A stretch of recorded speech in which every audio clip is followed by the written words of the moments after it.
Modibo Keïta, premier président de la République du Mali, est une figure emblématique de la lutte pour l'indépendance africaine et de l'intégrité morale en politique. Voici un récit inspirant sur sa vie et ses idéaux. Modibo Keïta, le bâtisseur de l'unité africaine.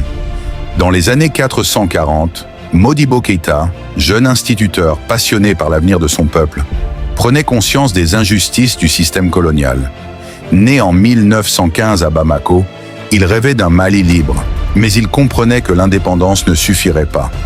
Il fallait aussi que les peuples africains soient unis.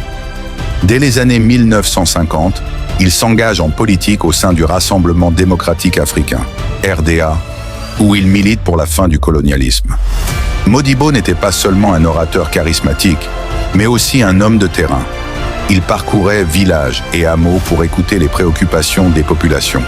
Pour lui, l'indépendance devait être au service des paysans, des ouvriers et des jeunes.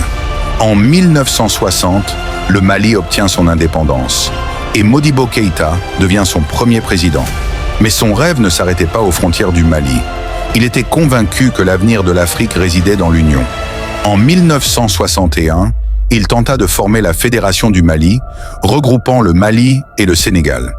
Bien que cette tentative échoua, Modibo resta un fervent défenseur du panafricanisme. L'intégrité au pouvoir. Ce qui distingue Modibo Keïta, c'est son intégrité. Contrairement à beaucoup de leaders, il refusait tout enrichissement personnel. Lorsqu'un diplomate étranger lui offrit un luxueux cadeau en guise de remerciement, il répondit « Je ne travaille pas pour moi, mais pour le peuple. Ce cadeau n'a pas sa place dans ma maison. » Même au sommet du pouvoir, il menait une vie simple, presque austère. On raconte qu'il préférait utiliser les ressources publiques pour construire des écoles et des hôpitaux, plutôt que pour son propre confort. Un message pour l'avenir.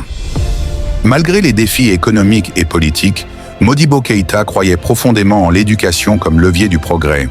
Sous sa présidence, il lança des réformes éducatives pour que chaque enfant malien, même dans les zones rurales, puisse avoir accès à l'instruction. Son mandat fut interrompu en 1968 par un coup d'État et il fut emprisonné jusqu'à sa mort en 1977. Mais son héritage reste vivant. Aujourd'hui, de nombreux Africains se souviennent de lui comme un exemple de leadership désintéressé et visionnaire.